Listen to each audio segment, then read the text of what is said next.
What's going on, everybody, and welcome to the Other Side of the Firewall podcast, where we talk about the latest and greatest in cybersecurity news, as well as we highlight those movers and shakers and glass ceiling breakers, those people of color who made it to the other side of the proverbial firewall. My name is Ryan Williams, and as always, I'm joined by Shannon. What's up? What's up? What's going on? So welcome to Wednesday's episode. So it is our discussion episode. So Monday and Tuesday are topics. Monday, we discussed how Ring or one of their vendors may have a data breach, Ring being a subsidiary of Amazon. So definitely check that out. They say that they weren't breached. The ransomware gang says we definitely got you. So it's a whole bunch of back and forth. Then Tuesday, we discussed how the NBA and all its various leagues, spanning 215 countries, 50 different languages, has lost PII. So emails and names, right? Was it emails and names? Were leaked for potentially tens of millions. You know what I mean? Like, that's a big league with lots of fans. So just be cautious in the future. Hover over those links. Don't click those links. And in the future, if you get anything from the NBA, because you're a big NBA head, fan out there, just be cautious. Because you could be susceptible to a phishing attempt or a victim of ransomware in the near future. So definitely tune in for that episode. And then on Fridays, we talk about everything else. So movies, books, TV, games, all that good stuff, everything but cybersecurity. So that's when we get to unwind. So tune in for that one. That'll be our next episode.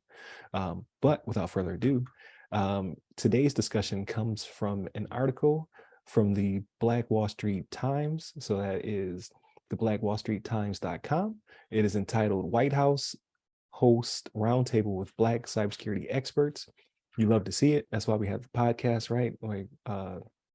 To see people of color who have made it to C-suite and senior level positions, who are now guests of the White House to discuss the future of cybersecurity and the role that people of color, specifically in this case, Black people, will play in that and shaping that. So this article was written by Naheem. I'm gonna mess your name up.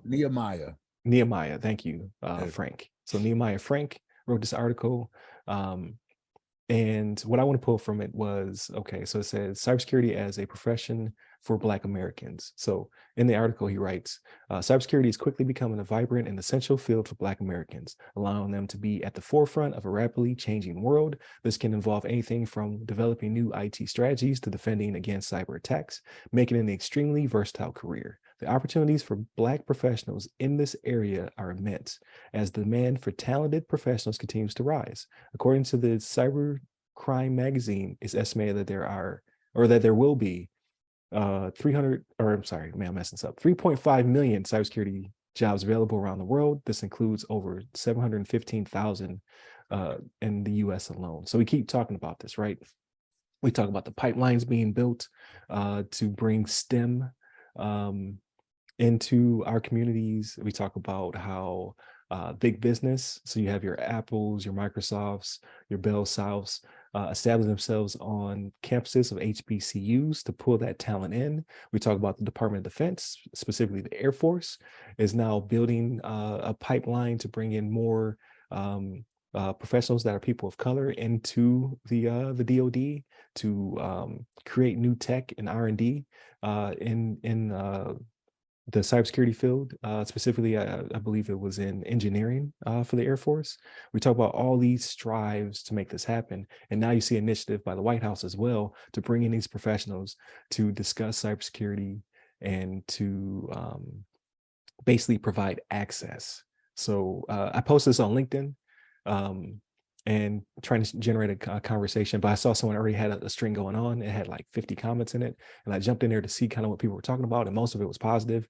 And not to say that this was negative, but I saw a gentleman who in there, he was like, if cybersecurity is this booming field and it doesn't depend on specific races and colors and basically, like, why are we having this conversation? Like, everybody should be able to strive and do well in this field. And like, just because you guys make up 8% now doesn't mean that you're stuck there, yada, yada, yada. And I get that. And I can appreciate his very well balanced look at it.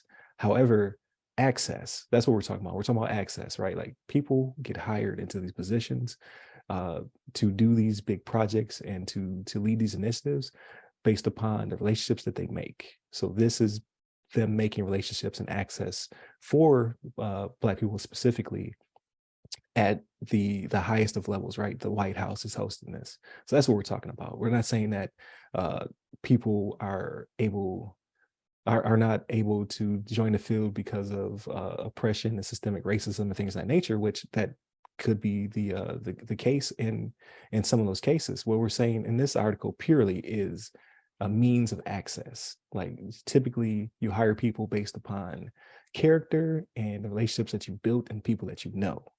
That's how you get to your resume to the front of the line. It's based upon relationships. And that this is what this is building. It's getting people into the field to be in those positions to make those hires.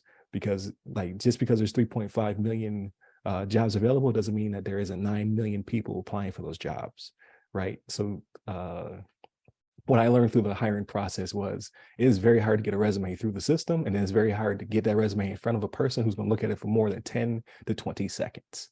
But if you already build a relationship, you get to meet people and talk to them, you actually get to speak to somebody in an interview, that is how you get hired, not your resume. So what do you think about this, Shannon? It was good, man. And you brought up a good point there, like with the 3.5 and the 9, just throwing the number out there, right? Like that is true. You know what I mean? And Yeah. and getting the foot in the door and the social networking aspect of it, you know what I mean? Right. Is what you're speaking to. That's very true, right? Like I'm not going to say a lot of the times, but it seems like it happens more often than it should, that it's who you know, not what you know. You know what I mean? But to the point you made about that comment, and I know how this is going to come off. I don't want to come off like this. I don't want nobody to pull my card. You know what I mean? Let me keep it.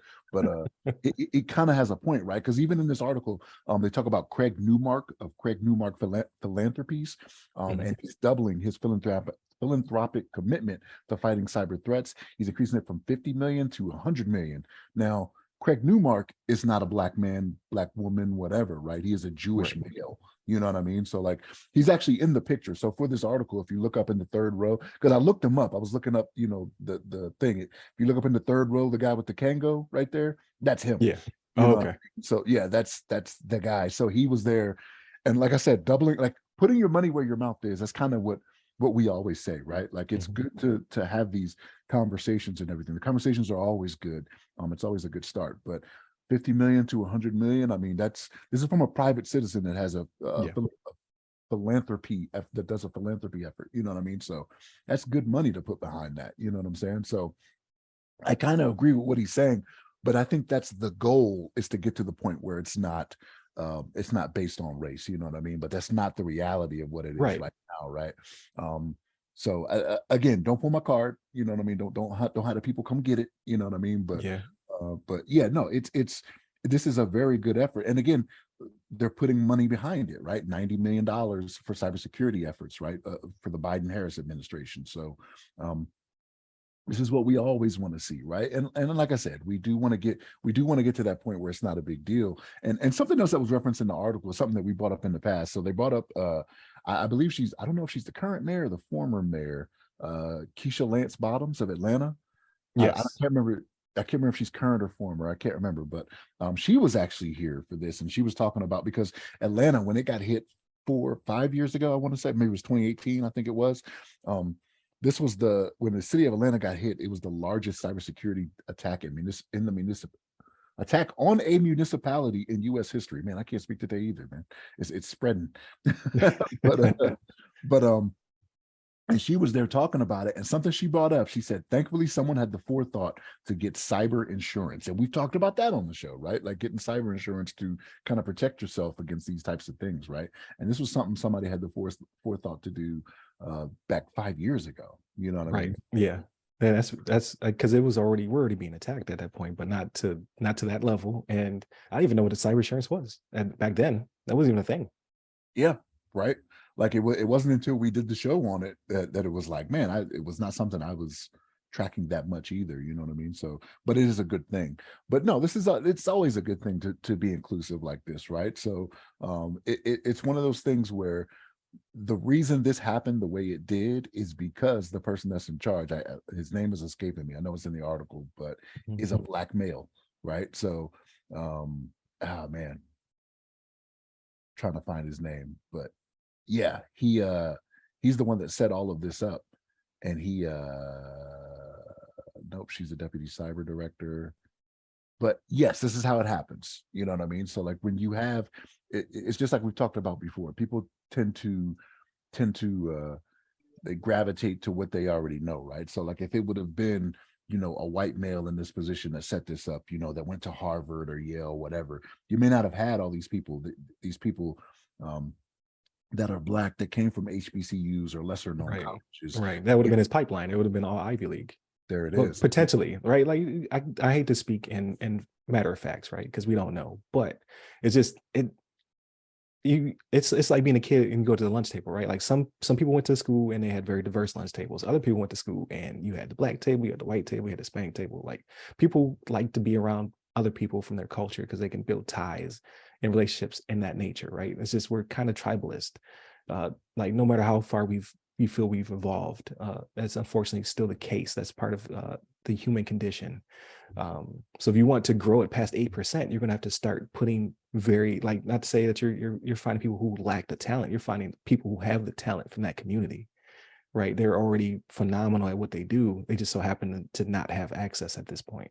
So you put those people, give them a chance, a bridge, a hand up to put them in those positions, and then it'll start to grow. It'll go from 8% to 16% to potentially, far more reaching than that, 97%. I kid, but it seems to have worked that way already in coming to this impasse that we're currently at, right? Like most of cybersecurity, it happens to look and sound like one particular group. And that's because relationships that were built, pipelines that were used, things of that nature. So now we're just trying to diversify, right? We want more women in cyber. We want more people of color in cyber. Next week, we'll have a discussion about Native Americans in cybersecurity. Like a really good article popped up. I didn't want to go back to back this week because then it's a good discussion to have next week. And we should have or not just Native Americans, but it's just women in cybersecurity in general. But the article was about Native American women and Black women. And we should have a co-host next week that can speak better to it than the two very handsome bearded gentlemen right here on the podcast. So, but yeah, I didn't mean to cut you off, Shannon. But yeah, it's about building those relationships. No. Those excellent points, man. Like you hit it on, man. Like you explained it better than I could. You know what I mean? So, uh, but to the name, Kimba Walden is who she is. So she's the acting Okay. national cyber director, Kimba Walden. So black and a woman, right? So that's two of the minority boxes checked off. So Right. And so then she can find talent that she's better and closely related to pull more of these people into cybersecurity. So that's all I'm saying. Like, and I wrote this really long post to this gentleman. I was about to hit the button, and something happened where I switched from Wi-Fi to cellular, and it dropped my post. When I came back up, it was blank, and I was like, that was God. That was the universe saying, don't start an argument with this guy on the internet. Because he meant well, but he is speaking about where we want to be in the future, not where we're currently at. And that's the thing I was trying to get across, but I wrote this really long 3-paragraph message, and it's still going to get lost because you're going to read it with a tone and inflection that you want to read it in rather than how I spoke it, right, in my own head, because it's not a real interaction with people. That's why I don't do a whole lot of commenting back and forth on the internet, because you're going to read it the way you want to read it, right? The person could be the nicest person in the world, and you're like, he is, this ism. It's just the way it is. Like you can't do it in 140 characters on the tweet, and you can't do it in 3 paragraphs on LinkedIn. You actually just had to have a conversation with a human being. So, and that's what happened here at the White House. They had conversations with actual human beings to try to get us some progress and to make strides. And yes, Keisha Lance Bottoms is the current mayor. She's the incumbent. I couldn't remember. I think she's term limited though. I don't think she can run for the next one. I'm not sure. And I thought they had an election. I could be wrong on that. I could be thinking something. Yeah, maybe because it says she's the 60th mayor of Atlanta. She's been in office from 2018, and then it says her office will end January 3rd, 2022. But then it says she assumed office June 2022. So I think she's on her second term or something like that. Okay, there it is. Yeah. Mm-hmm. But yeah, I'd love to see it. I think it was a great article. We've run past the 15 minutes, so I'm probably going to break this in half, but that's fine. That's what the discussion is for. But yeah, I'd love to see it. I hope to see more of it. And hopefully people listen to the part 2 on LinkedIn. Because I see, actually, I hope they listen to part 1. I see people, like when I post it for whatever reason, they watch the part 2, but they don't go back and watch the part 1. It always has more views. I don't understand. I don't understand how metrics work. You watched it in reverse. And I say part 1, part 2, but I don't know. I digress.